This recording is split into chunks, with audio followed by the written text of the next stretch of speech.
ಇಡೀ ದೇಶದಲ್ಲಿ ಇರುವುದೇ ಕೆಲವು ಕಡೆ ಅಂಥ ಆಡಳಿತವನ್ನು ಉಳಿಸಿಕೊಳ್ಳಲಾಗದಂತ ಒಂದು ದೌರ್ಬಲ್ಯ ಕಾಂಗ್ರೆಸ್ ಹೈಕಮಾಂಡಿನದ್ದು. ಡಿ ಕೆ ಶಿವಕುಮಾರ್ ತಾಳ್ಮೆ ಕಳ್ಕೊಂಡಿದ್ದಾರೆ. ಡಿ ಕೆ ಶಿವಕುಮಾರ್ ಬಣ ತಾಳ್ಮೆ ಕಳ್ಕೊಂಡಿದೆ. ಸಿದ್ದರಾಮಯ್ಯನ ಬಣ ಪುನರ್ರಚನೆಗೆ, ಸಂಪುಟ ಪುನರ್ರಚನೆಗೆ ಒತ್ತಾಯ ಮಾಡ್ತಾ ಇದೆ. ಅವ್ರ ಅದೇ ಸೂತ್ರ, ಏನಕ್ಕೇನ ಇನ್ನೊಂದು 2.5 ವರ್ಷ ಸಿದ್ದರಾಮಯ್ಯನವರನ್ನು ತಳ್ಳಿಬಿಡುದು. ಇದೇ ಕಾಂಗ್ರೆಸ್ಸಿನಿಂದ ಶಾಸಕರ ಬೆಂಬಲವನ್ನ ಇಟ್ಟುಕೊಂಡು ಹೋದಾಗ ನಾಯಿಗೆ ಬಿಸ್ಕೆಟ್ ಹಾಕೋದ್ರಲ್ಲೇ ಬ್ಯುಸಿ ಆಗಿದ್ರೆ ಹೊರತು ದಿನವಿಡೀ ಕಾದ್ರೂ ಕೂಡ ಹಿಮಂತ್ ಬಿಸ್ವಾ ಶರ್ಮರಿಗೆ ಒಂದು ಭೇಟಿ ಅವಕಾಶವನ್ನು ಕೊಟ್ಟಿಲ್ಲ. ಸಂವಾದ, ಮಾತುಕತೆ ಮನೆ ಹಾಳಾಯ್ತು.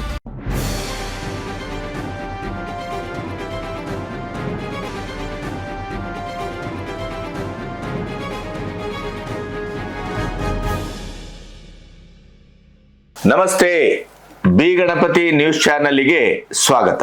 ಪಶ್ಚಿಮ ಬಂಗಾಳ ಮತ್ತು ಅಸ್ಸಾಂ ತಾಮುಂದು ಅನ್ನುವ ರೀತಿಯಲ್ಲಿ ಅಭಿವೃದ್ಧಿ ಜೊತೆಗೆ ಈ ನುಸುಳುಕೋರರನ್ನ ಆದ ನಂತರ ವೋಟ್ ಬ್ಯಾಂಕ್ ಆಗಿ ನಿರಂತರವಾಗಿ ಕಾಂಗ್ರೆಸ್ ಬಳಸಿಕೊಂಡು ಬಂದಂತ ಅಲ್ಪಸಂಖ್ಯಾತರಿಗೆ ಏನು ಕೊಡಬಾರದನ್ನೆಲ್ಲ ಕೊಟ್ಟು ಅಸಂವಿಧಾನಿಕವಾಗಿ ಕೂಡ ವಕ್ಫ್ ಬೋರ್ಡ್ ಅಂತೆ ಅದಂತೆ ಇದಂತೆ ಎಲ್ಲ ಕಡೆ ಅವರಿಗೆ ಪ್ರಥಮ ಆದ್ಯತೆಯನ್ನ ಕೊಟ್ಟು ಈಶಾನ್ಯ ರಾಜ್ಯಗಳಲ್ಲಿ ಯಾವ ರೀತಿಯಲ್ಲಿ ಅವರನ್ನ ಸಾಕಲಾಗಿತ್ತು ಅನ್ನುವುದು ಬಹುದೊಡ್ಡ ಚರಿತ್ರೆ.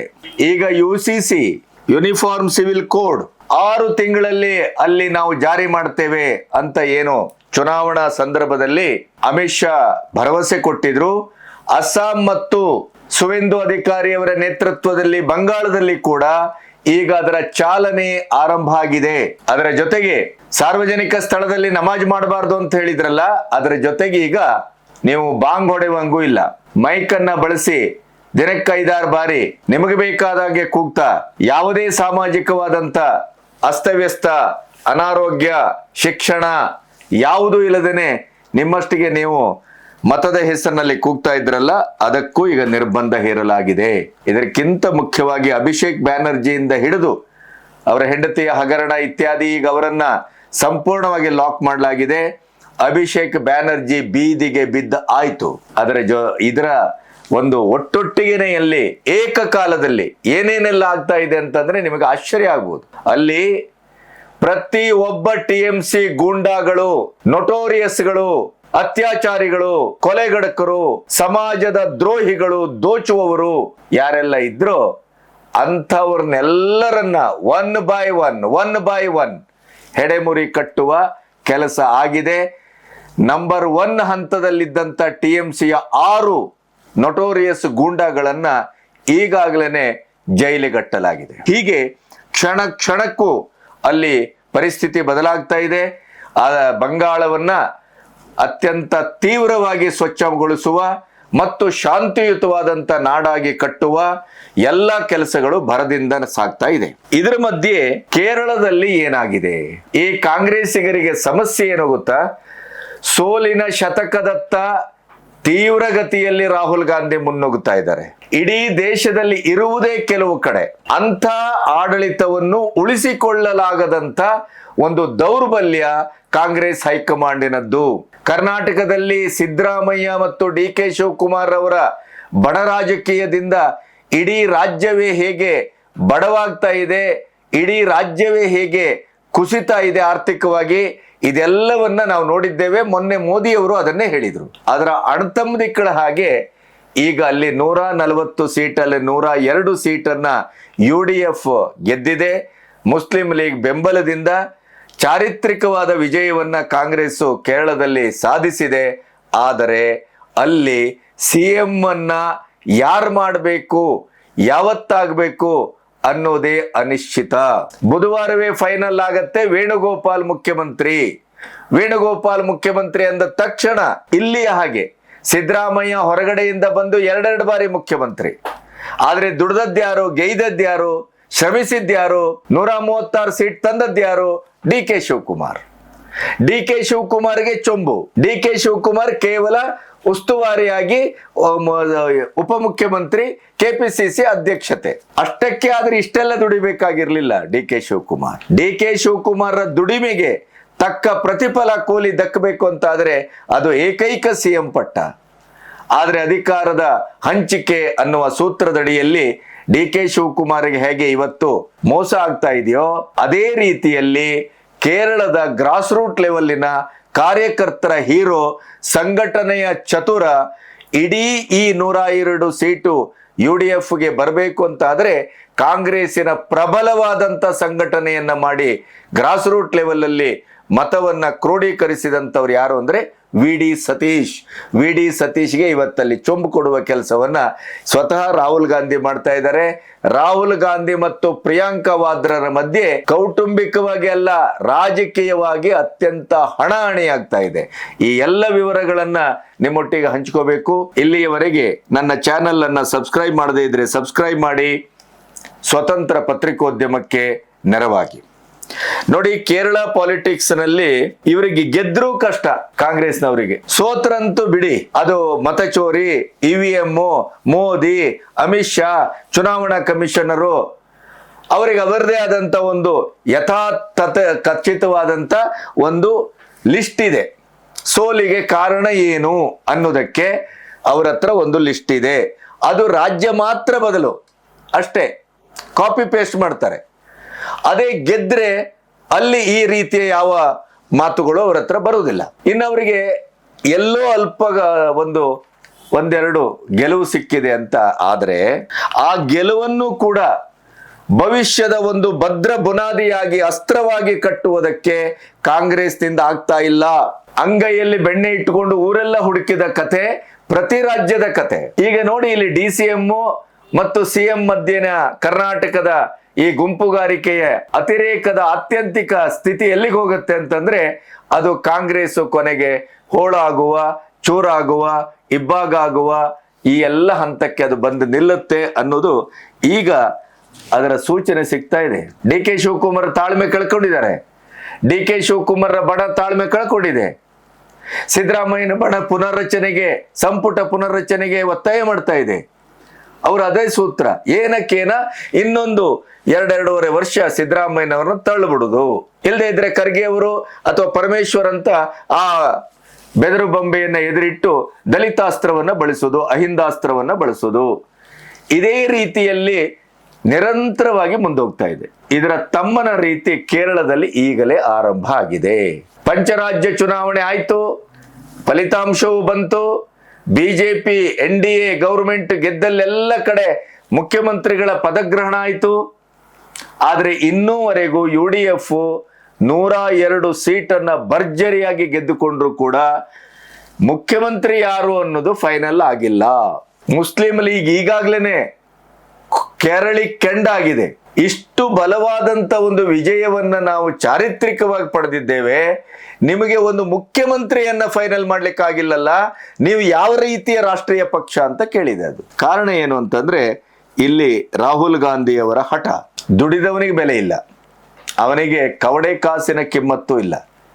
ಇದೇ ರೀತಿಯ ರಾಹುಲ್ ಗಾಂಧಿಯವರ ಎಡವಟ್ಟು, ಅರಾಜಕತೆಯ ರಾಜಕಾರಣ, ಗ್ರಾಸ್ ರೂಟ್ ಲೆವೆಲ್ಲಿನ ನಾಯಕರನ್ನ ತುಳಿಯುವಿಕೆ, ತನಗೆ ಯಾರು ಚಮಚಾಗಿರಿ ಮಾಡ್ತಾರೆ, ತನ್ನನ್ಯಾರು ಓಲೈಸ್ತಾರೆ, ತನ್ನನ್ಯಾರು ಬೆಂಗಾವಲಿಸಿ ನಿಲ್ತಾರೆ ಅಂತವರಿಗೆ ಮಣೆ ಹಾಕುವ ಮೂಲಕ ಸೋಲಿನ ಶತಕದತ್ತ ಅವರು ಭರ್ಜರಿಯಾಗಿ ಮುನ್ನುಗ್ತಾ ಇದ್ದಾರೆ. ಅದೇ ಪ್ಯಾಟರ್ನು, ಅದೇ ಸೂತ್ರ ಇಲ್ಲೂ ಮುಂದುವರೆದಿದೆ. ಈಗಾಗ್ಲೇನೆ ವಯನಾಡಿನಲ್ಲಿ ಗೋ ಬ್ಯಾಕ್ ರಾಹುಲ್, ಇನ್ನು ಮುಂದೆ ನೀವು ಅಮೃತ ಕೊಟ್ಟರು ಗೆಲ್ಲುವುದಿಲ್ಲ, ನೀವು ಮತ್ತೆ ರಾಯ್ಬರೇಲಿಗೆ ಹೋಗುವುದಕ್ಕೆ ಲಾಯಕ್ಕು. ಕೇರಳಿಗರಿಗೆ ಮೋಸ ಮಾಡ್ತಾ ಇದ್ದೀರಿ. ಕೇರಳದ ಇಡೀದಾದಂತ ಒಬ್ಬ ಜನಶಕ್ತಿಯನ್ನ ಧ್ರುವೀಕರಣ ಮಾಡಿದಂತ ವಿ.ಡಿ. ಸತೀಶ್ ಅವರನ್ನ ಮೆಟ್ಟುತ್ತಾ ಇದ್ದೀರಿ, ತುಳಿತಾ ಇದ್ದೀರಿ ಅನ್ನುವಂತ ಪತ್ರ ಚಳವಳ ಈಗಾಗಲೇ ಆರಂಭ ಆಗಿದೆ. ಪ್ರಿಯಾಂಕಾ ವಾದ್ರಾ ಅತ್ಯಂತ ಕ್ರುದ್ಧರಾಗಿದ್ದಾರೆ. ಇಲ್ಲಿ ಸಿದ್ದು ರಕ್ಷಣೆಗೆ ರಾಹುಲ್ ನಿಂತಿದ್ದಾರೆ. DK ಪರವಾಗಿ ಬ್ಯಾಟಿಂಗ್ ಮಾಡ್ತಾ ಇದ್ದಂಥದ್ದು ಪ್ರಿಯಾಂಕಾ ವಾದ್ರಾ. ಅದೇ ರೀತಿಯಲ್ಲಿ ವಿ.ಡಿ. ಸತೀಶ್ ನಿಜವಾಗಿಯೂ ಅರ್ಹತೆ. ವಿ.ಡಿ. ಸತೀಶ್ರಿಂದಲೇ ಈ ಸಂಘಟನೆ, ವಿ.ಡಿ. ಸತೀಶ್ ಅವರೇ ಸಂಘಟನಾ ಚಾತುರ್ಯ, ಅವರು ಗ್ರಾಸ್ ರೂಟ್ ಲೆವೆಲ್ ಅಲ್ಲಿ ಕಾರ್ಯಕರ್ತರ ಹೀರೋ, ಅವರನ್ನೇ ಮುಖ್ಯಮಂತ್ರಿ ಮಾಡಬೇಕು. ಆ ಮೂಲಕ ನಾವು ಕೇರಳವನ್ನ ಶಾಶ್ವತವಾಗಿ ಉಳಿಸ್ಕೊಳ್ಳಿಕ್ಕೆ ಸಾಧ್ಯ ಅಂತ ಪ್ರಿಯಾಂಕಾ ವಾದ್ರಾ ಯೋಚನೆ ಮಾಡಿದ್ರೆ, ನಮ್ಮ ಬಟಾಟೆ ವೀರ, ಸಗಣಿ ವೀರ ರಾಹುಲ್ ಗಾಂಧಿ ಅವರು ತನ್ನ ಚಮಚಾಗಿರಿ ಮಾಡ್ಕೊಂಡು ರಾಷ್ಟ್ರ ರಾಜಕಾರಣದಲ್ಲಿ ಆ ರಾಜ್ಯ ಈ ರಾಜ್ಯ ಅಲ್ಲಿ ಇಲ್ಲಿ ಸುತ್ತಾಡ್ಕೊಂಡು ಕೇವಲ ಕೇರಳ ಅವರ ಹುಟ್ಟೂರು ಹೋಮ್ ಟೌನ್ ಅನ್ನೋದು ಬಿಟ್ರೆ ಕೇರಳಕ್ಕೆ ಆಗಾಗ ಹೋಗಿ ಬರುವುದನ್ನ ಬಿಟ್ರೆ ವೇಣುಗೋಪಾಲ್ ಅವರಿಗೆ ಕೇರಳದಲ್ಲಿ ಯಾವುದೇ ಅಸ್ತಿತ್ವ ಇಲ್ಲ. ಈ ಗೆಲುವಿನಲ್ಲಿ ವೇಣುಗೋಪಾಲ್ ಅವರ ಪಾತ್ರ ಏನು ಅಂತ ಕೇಳಿದ್ರೆ ಜೀರೋ. ಇದು ನಾನು ಹೇಳ್ತಾ ಇದ್ದದ್ದಲ್ಲ, ಕೇರಳದ ಕಾರ್ಯಕರ್ತರು ಹೇಳ್ತಾ ಇರುವಂತದ್ದು. ಅಲ್ಲಿ ದುಡಿದು ಅಲ್ಲಿ ಈ ರೀತಿಯ ಒಂದು ವಿಜಯವನ್ನ ತರಲಿಕ್ಕೆ ಕಾರಣವಾದವರು ವಿ.ಡಿ. ಸತೀಶ್.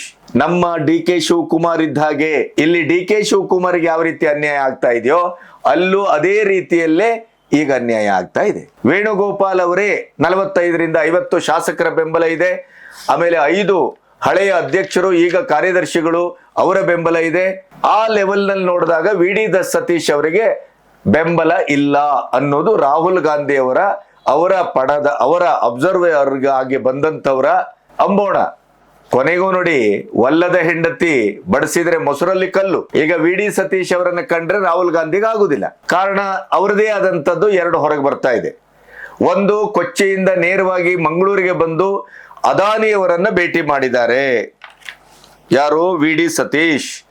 ಆ ಕಾರಣಕ್ಕಾಗಿ ರಾಹುಲ್ ಗಾಂಧಿ ಅವರಿಗೆ ವಿ.ಡಿ. ಸತೀಶ್ ಅವರ ಹೆಸರನ್ನ ಪ್ರಸ್ತಾಪಿಸ್ಲಿಕ್ಕೂ ಇಷ್ಟ ಇಲ್ಲ. ಇದು ಹೊರಗೆ ಬರ್ತಾ ಇರುವಂತ ಸುದ್ದಿ. ಇದು ಎಷ್ಟರ ಮಟ್ಟಿಗೆ ಸತ್ಯ ಸುಳ್ಳು ಇನ್ನಷ್ಟೇ ರುಜುವಾತಾಗಬೇಕು.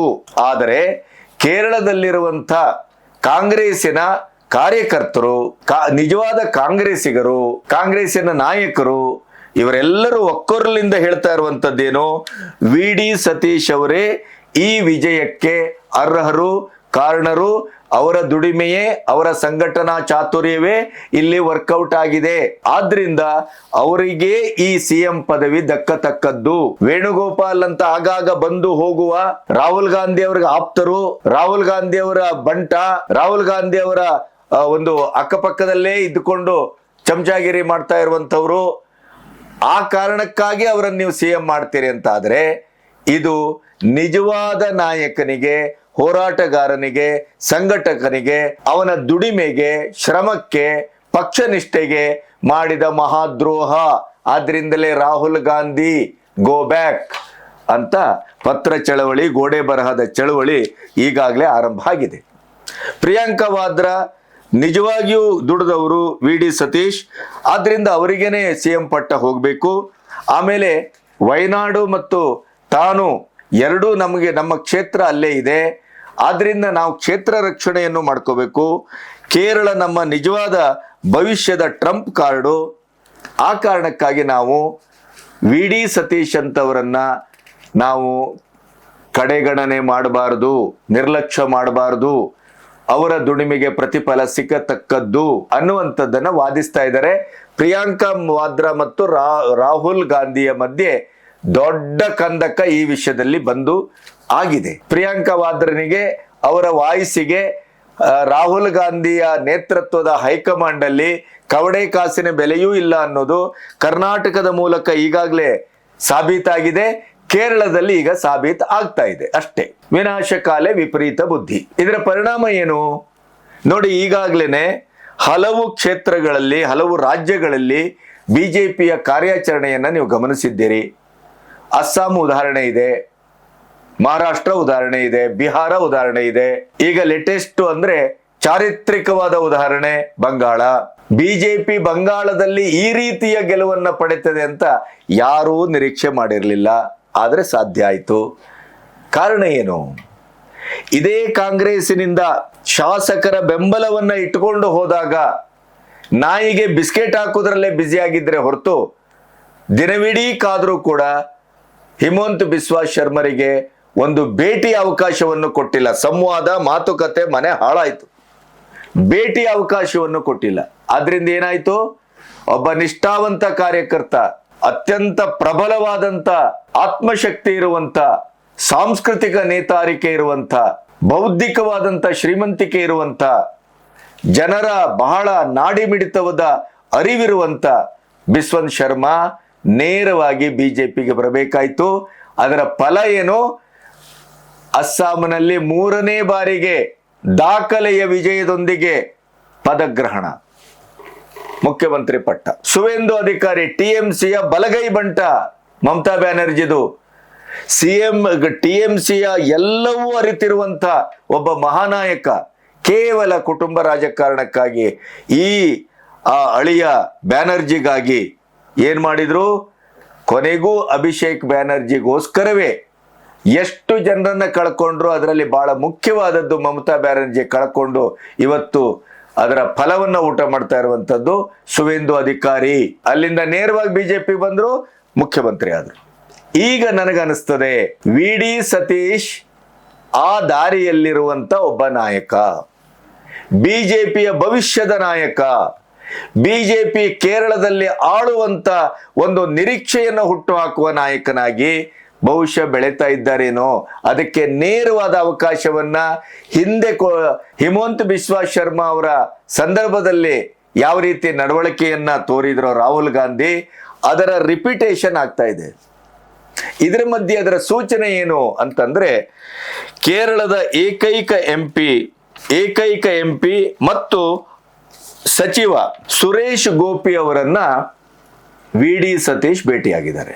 ಅದಾನಿ ಭೇಟಿ ಹೌದಾ ಅಲ್ವಾ, ಅದು ರಾಹುಲ್ ಗಾಂಧಿ ಅವರ ಮನಸ್ಸಿಗೆ ಹೊಕ್ಕಿದ ಹುಳ, ಅದರ ರುಜುವಾತು ನಮಗೆ ಸಿಕ್ಕಿಲ್ಲ. ಆದರೆ ವಿ ಡಿ ಸತೀಶ್ ಇಂಥ ಸಂದರ್ಭದಲ್ಲೇ ಸುರೇಶ್ ಗೋಪಿ ಅವರನ್ನ ಭೇಟಿಯಾದದ್ದು ಬಹಳಷ್ಟು ಭವಿಷ್ಯದ ಒಂದು ಯೋಚನೆಗೆ, ಭವಿಷ್ಯದ ಒಂದು ಬಿಜೆಪಿಯ ಕೇರಳದ ಕಾರ್ಯಾಚರಣೆಗೆ ಬಲವಾದ ಸಾಕ್ಷಿಯನ್ನ ಒದಗಿಸಿದೆ.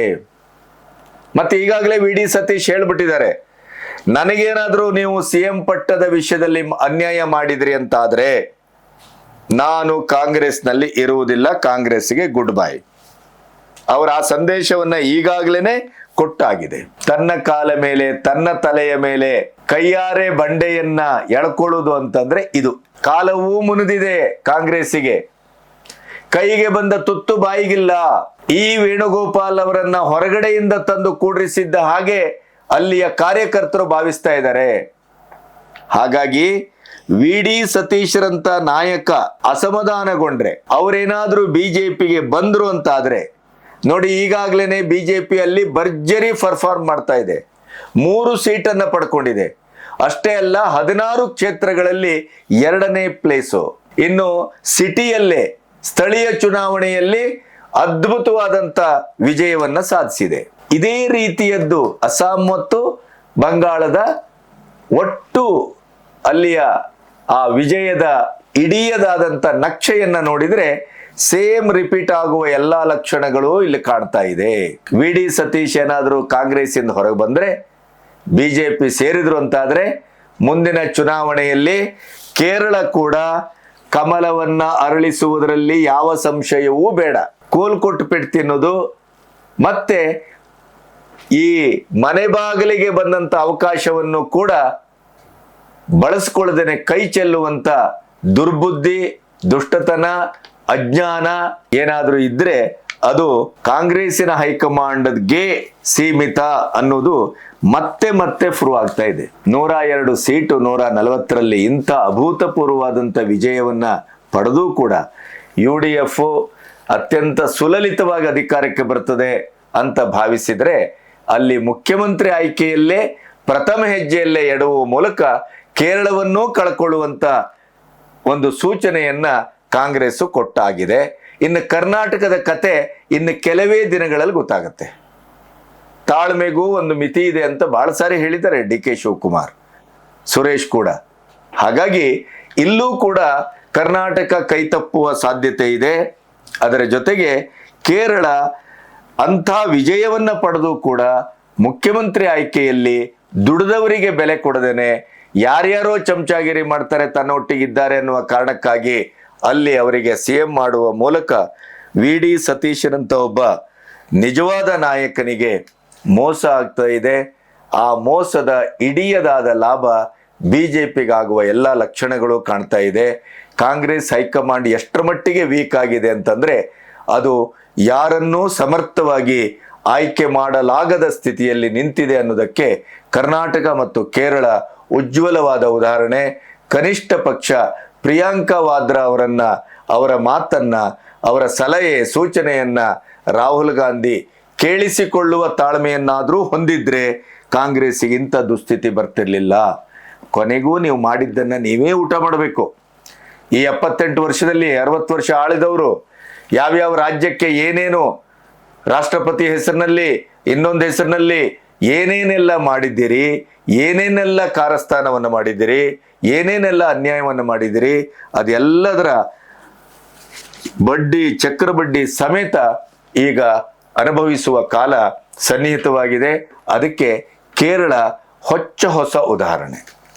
ನಮಸ್ತೆ.